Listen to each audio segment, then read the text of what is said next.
Jumpa kembali di channel Oma Solusi Indonesia dengan membawakan satu topik baru dengan judul Maknai Arti Distu Shall Pass ketika sedang diteror oleh kolektor. Pada kesempatan kali ini saya ingin berbagi sebuah wacana. Saya ingin berbagi sebuah edukasi kepada Anda sekalian yang mungkin saat ini sedang mengalami gagal bayar hutang kartu kredit, dan di pikiran Anda tercipta sebuah mindset bahwa akibat dari gagal bayar hutang kartu kredit ini, kehidupan Anda ke depan akan senantiasa diteror oleh kolektor. Entah itu diteror oleh debt call-nya, kolektor yang datang ke rumah ataupun datang ke tempat kita bekerja. Entah itu kolektor desk call-nya, kolektor yang menagih melalui telepon. Bisa jadi telepon fixed line, bisa jadi telepon handphone.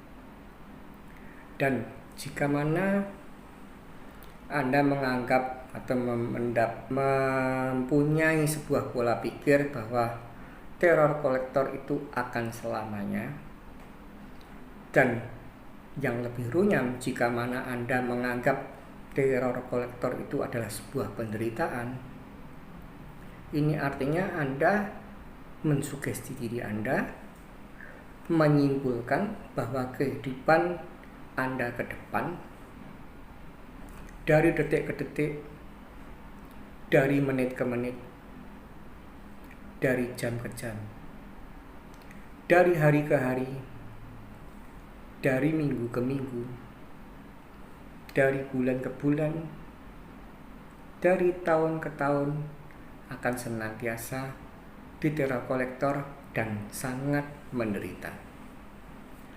Padahal sebenarnya itu tidak seperti yang Anda bayangkan.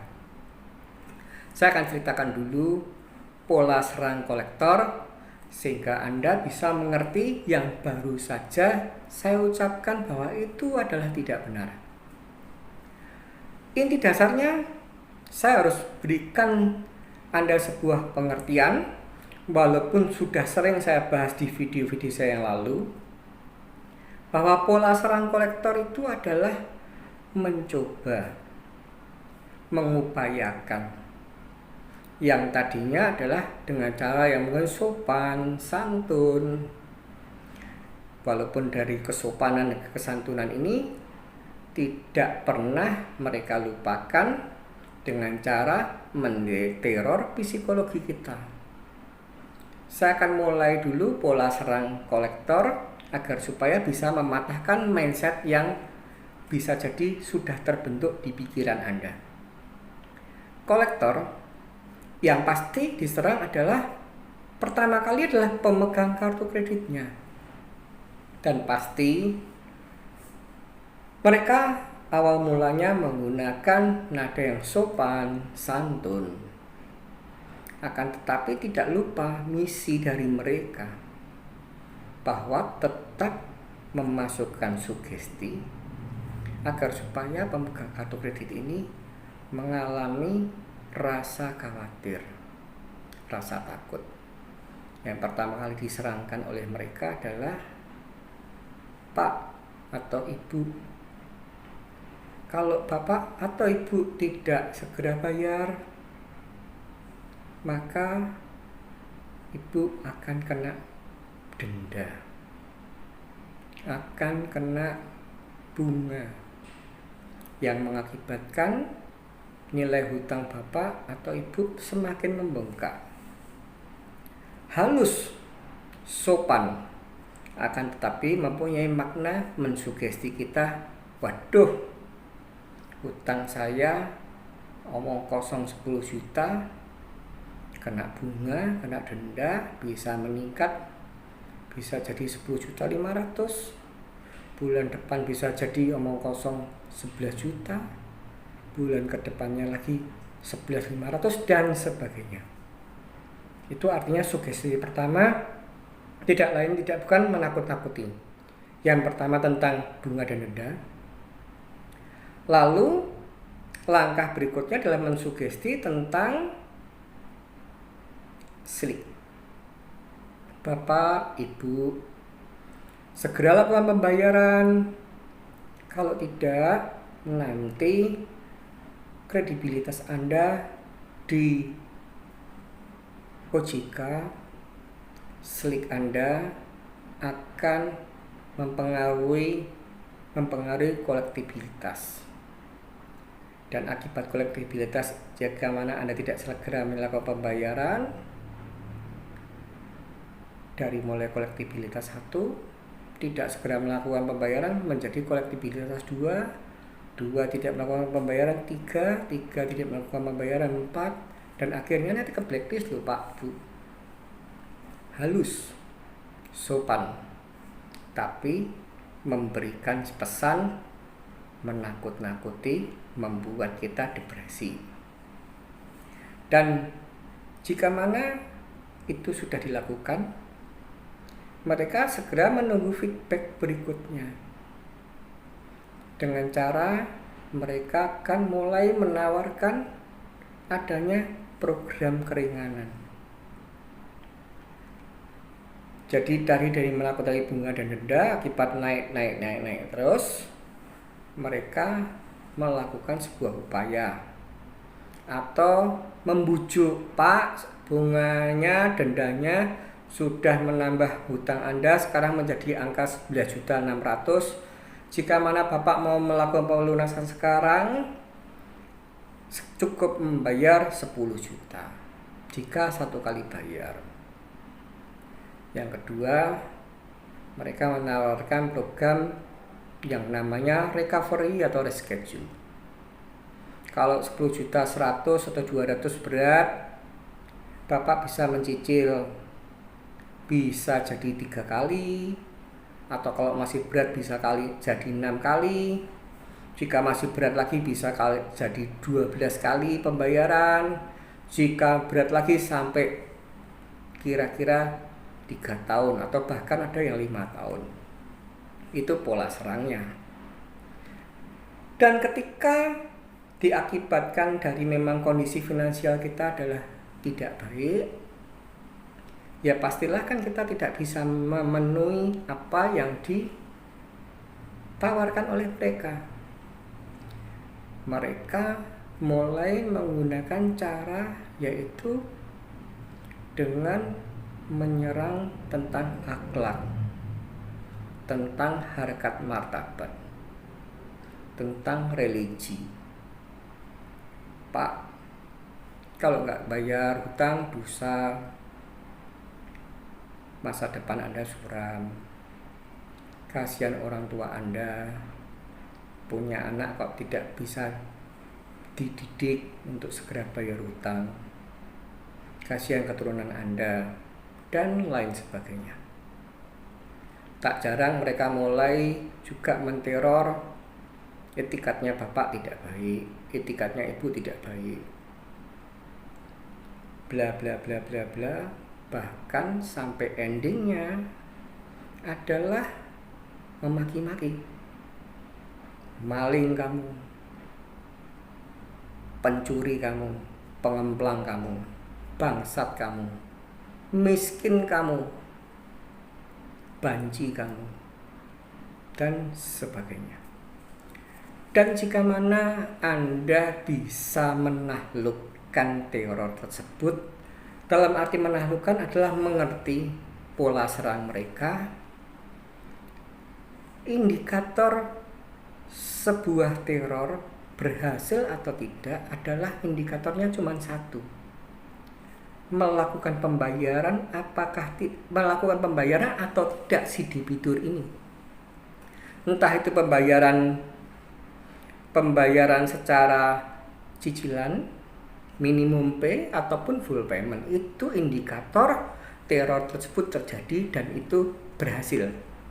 Tapi jika mana Bisa jadi karena memang kondisi finansial Anda tidak memungkinkan, dan memang istilahnya Anda bisa menguasai pola serangnya dan telah mengerti apa yang pernah saya bahas di video-video yang lalu, dan itu Anda akhirnya tidak melakukan pembayaran apapun, teror tersebut pasti akan berhenti. Anda jangan lupa bahwa kondisi yang terjadi saat ini, gagal bayar hutang kartu kredit saat ini, masa pandemik ini yang sudah ada di negara kita sudah hampir menuju 1 tahun 7 bulan atau bahkan 8 bulan atau bahkan hampir 2 tahun.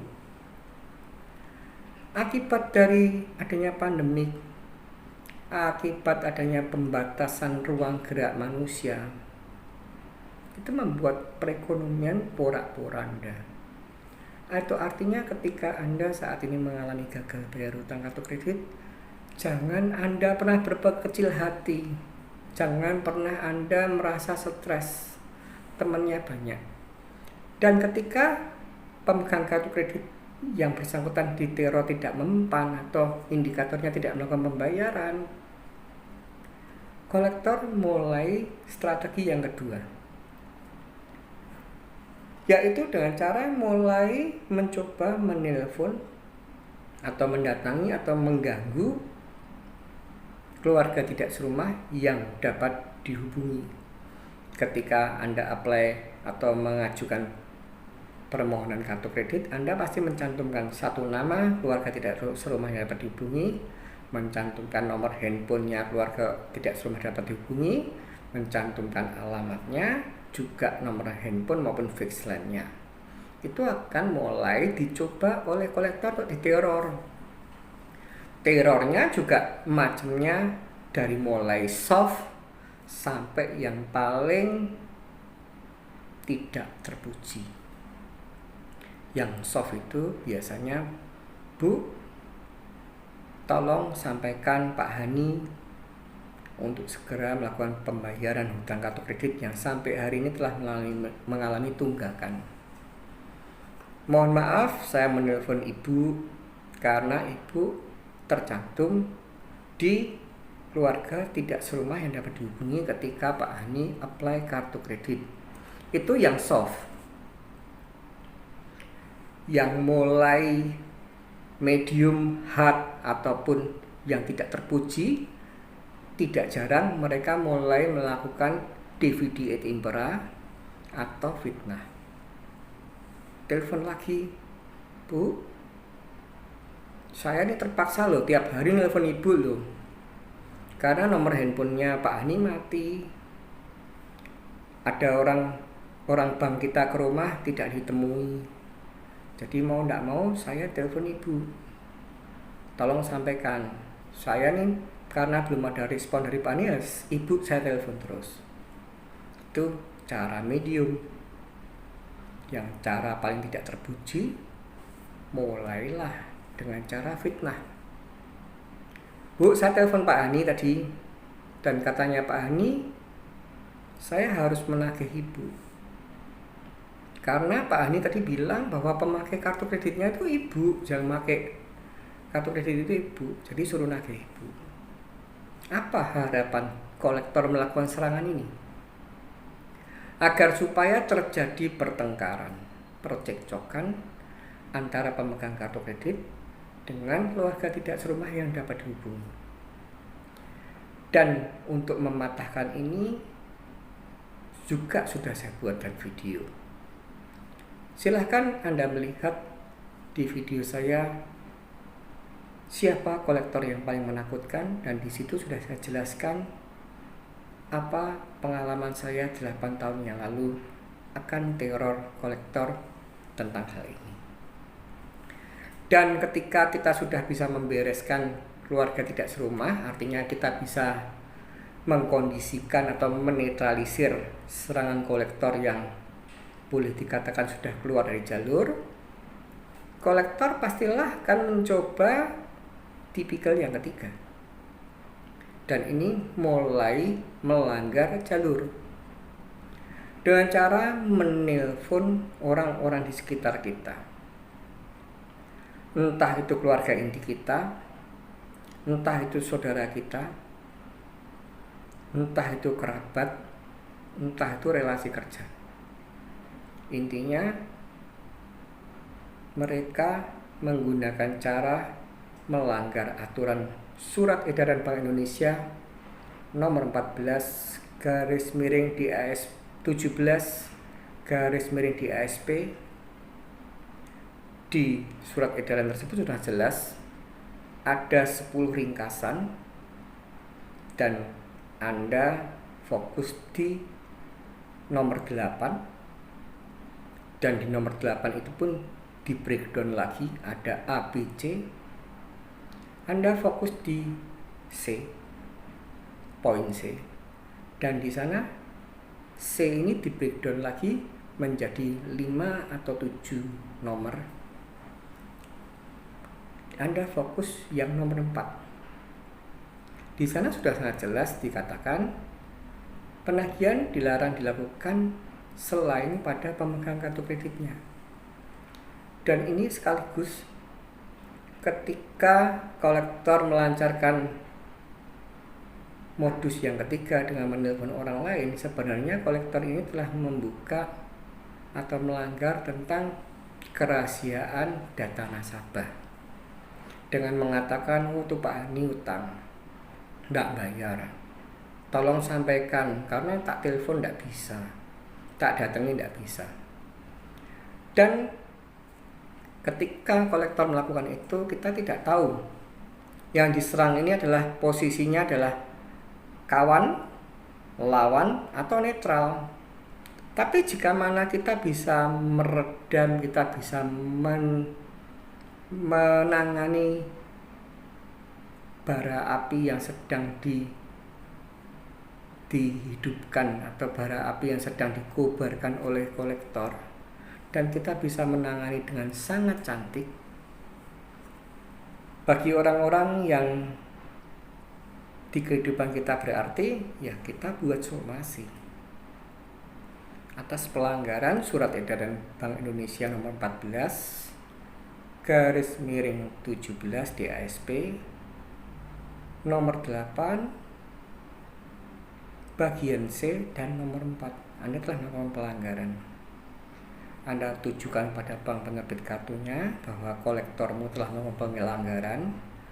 Anda CC-kan ke OJK sebagai penaung mereka, dan itu pasti ditindak. Dan ketika itu sudah Anda lakukan, kolektor ini sudah kehabisan cara, dan ini dengan sendirinya akan mematahkan mindset yang ada tadi. Akan setiap detik, setiap menit, setiap jam, setiap hari, setiap minggu, setiap bulan, setiap tahun diganggu, itu tidak akan.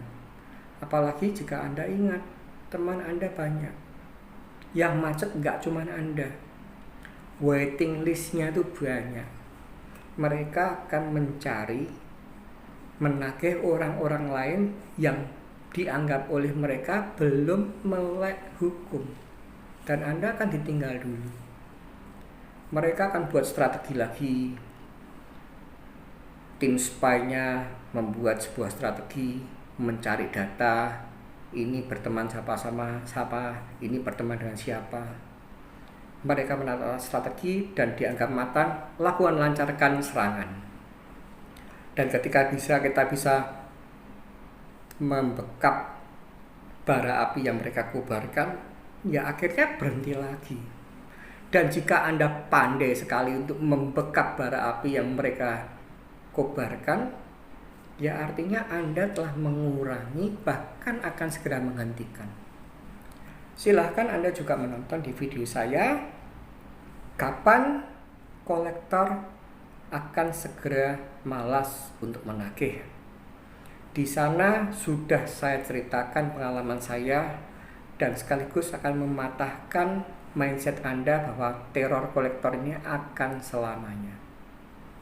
Jadi Sebelum saya menutup video ini, saya akan pertegas kepada Anda sekalian. Saya akan memberikan sebuah pencerahan pada Anda sekalian bahwa teror yang saat ini sedang terjadi, jika mana Anda itu paling kasar ya, saya bicara paling kasar, sabar, tidak panik, dan endingnya satu. Memang karena kondisi finansial tidak memungkinkan, memang kondisinya Anda tahu sebuah risiko jika mana Anda ngeyel dengan melangkah yang lebih jelek, gali lubang tutup lubang mungkin, ataupun hutang sana hutang sini, mungkin menjadikan malah hutang dengan rentenir, atau malah melakukan sebuah kejahatan. Jika Anda tahu tentang hal-hal yang jelek agar supaya tidak terjerumus, ya Anda artinya kan tidak melakukan pembayaran. Dan ketika Anda tidak melakukan pembayaran itu, ini artinya indikatornya adalah teror kolektor itu gagal. Dan ketika teror kolektor gagal, mereka akan melewati Anda dulu. Melewati Anda dulu untuk mencari orang-orang yang masih buta tentang pengetahuan knowledge ketika sedang mengalami gagal bayar hutang kartu kredit. Izinkan saya untuk memberikan sebuah cerita yang luar biasa sesuai dengan topik kita, maknai arti this too shall pass. Jika mana kita terjemahkan dalam bahasa Indonesia, ini pun akan berlalu. Cerita ini sangat menarik dan saya harapkan bisa menambah sebuah pengetahuan bagi Anda untuk bisa meredam gejolak batin Anda yang saat ini mungkin sedang kacau balau, depresi, stres, atau bahkan putus asa. Di suatu zaman dahulu kala, ada seorang raja yang sebentar lagi akan merayakan ulang tahunnya yang kesekian. Dan kebetulan raja ini pada saat ini dia sedang mengalami keberkahan yang luar biasa. Raja ini memimpin rakyatnya dengan sangat bijaksana. Rakyatnya juga sangat mencintai sang raja. Kehidupan rakyatnya sedang bersukacita, panen raya, makmur adanya, dan penuh dengan keberkahan. Dan keluarga si raja ini pun juga penuh dengan keberkahan. Sang permaisuri yang luar biasa, anak-anaknya manut-manut, cucu-cucunya sehat-sehat, sehingga kondisi yang saat ini sedang dialami si raja ini adalah sangat penuh sukacita. Dan si raja ini mempunyai seorang penasihat spiritual yang sangat-sangat dipercaya oleh si raja. Apapun jika ada suka, duka, ataupun ada masalah, selalu si raja memanggil orang ini sebagai penasihat spiritualnya. Dan dipanggillah penasihat spiritual itu menghadap ke raja. Pak atau patih atau menteri, beberapa hari lagi saya akan berulang tahun. Dan perlu Anda ketahui, Pak Menteri, bahwa kondisi saya ini sangat sedang bersukacita. Dan ini pun tidak luput dari karena setiap kali ada sebuah permasalahan, selalu saya diskusikan dengan Anda sebagai penasihat spiritual, dan kita bisa melewati semuanya dengan baik dan benar. Saya ingin kamu sebagai penasihat spiritual saya menyiapkan sesuatu dan berikan pada saya ketika saya sedang berulang tahun nanti. Buatlah sesuatu, dan ketika saya menerima dari Anda, Menteri penasihatku ini, membuat hidup saya ke depan akan menjadi lebih baik daripada saat ini. Dan setelah penasihat tersebut dipanggil raja, mereka satu sama lain meninggalkan tempat. Si Perdana Menteri ini atau penasihat ini berpikir, apa yang harus saya siapkan untuk sang raja? Karena permintaannya tidak terlalu spesifik. Kalau dia minta mahkota, segera saya buatkan mahkota. Kalau si raja minta jubah, segeralah pasti tak buatkan jubah. Ataupun mungkin kalau sang raja minta pedang, saya akan segera buatkan pedang. Tapi kalau ini tidak spesifik, hanya mengatakan tolong siapkan sesuatu yang bisa memaknai hidup saya ketika saya berulang tahun dan kedepannya akan menjadi seorang raja yang lebih baik. Maka berpikirlah keras si Perdana Menteri ini, penasihat spiritual ini, dan akhirnya tibalah hari yang telah dinanti-nanti, di mana sang raja sedang merayakan ulang tahun. Dan pastilah si raja memanggil penasihat spiritual tadi, Pak Menterinya. Pak Menteri, aku telah berpesan pada Anda untuk menyiapkan sebuah atau sesuatu barang yang bisa membuat di hari ulang tahunku ini dan ke depan saya menjadi raja yang semakin dahsyat. Apa yang akan kamu berikan pada aku? Dan si Perdana Menteri atau penasihat spiritual ini memang sudah mempersiapkan, dan diberikanlah sebuah cincin untuk si raja yang saat ini sedang berulang tahun. Selamat ulang tahun rajaku. Apa yang Anda minta dari saya sebagai penasihat spiritual sudah saya siapkan. Silahkan Anda memakai cincin ini. Silahkan Anda baca yang ada tulisan di cincin ini. Maknai itu agar supaya kehidupan Anda ke depan semakin dahsyat dan luar biasa.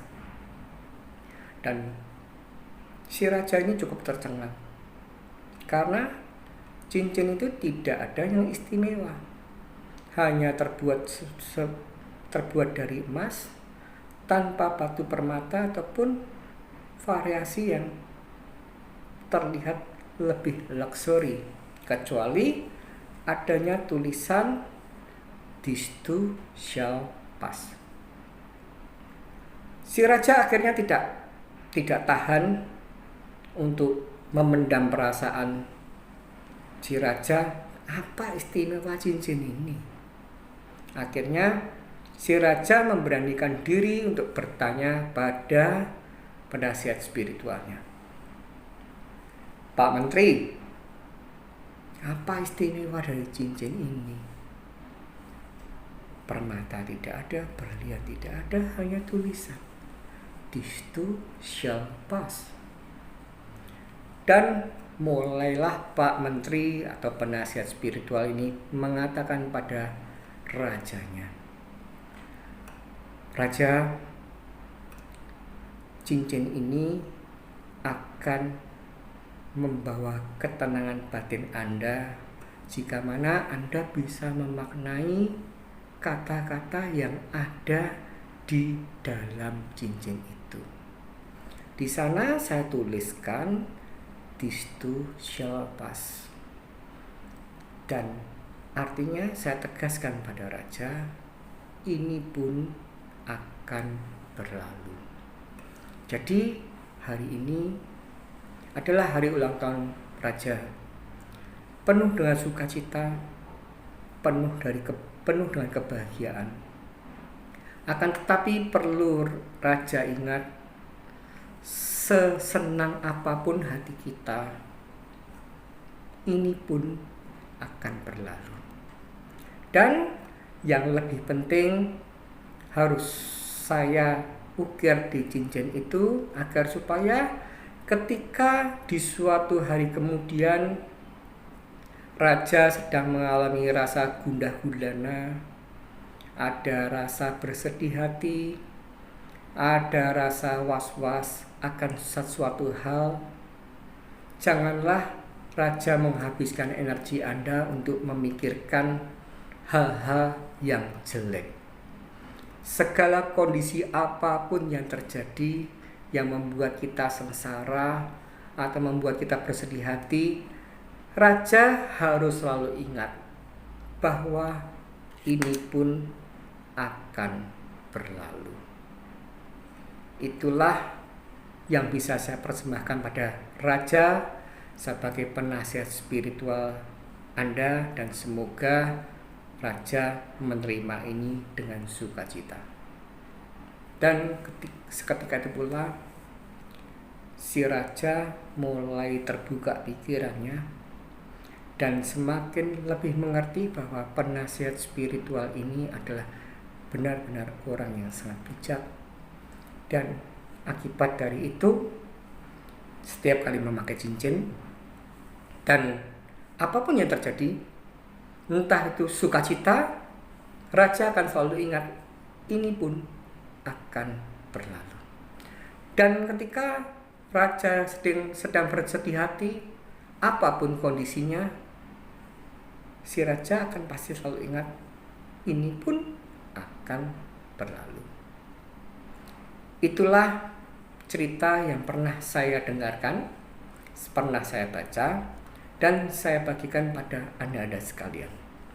Khususnya pada Anda yang saat ini sedang mengalami gagal bayar hutang kartu kredit dan sedang menganggap hidup Anda sangat menderita. Apapun yang kita alami saat ini, kita bersama dunia mengalami pandemik virus corona. Akan tetapi, saya ajak Anda, sesengsara-sengsara apapun kita, sedahsyat-dahsyatnya perubahan akibat pandemi virus corona ini, ingatlah selalu, ini pun akan segera berlalu. Semoga video ini bermanfaat. Semoga Anda bisa mengerti apa yang saya bicarakan, saya bahas, dan semoga Anda semakin bersukacita dalam menghadapi kehidupan yang saat ini sedang dalam kondisi pandemik virus corona. Jangan menyerah, tetap semangat, dan ingat, badai pasti berlalu.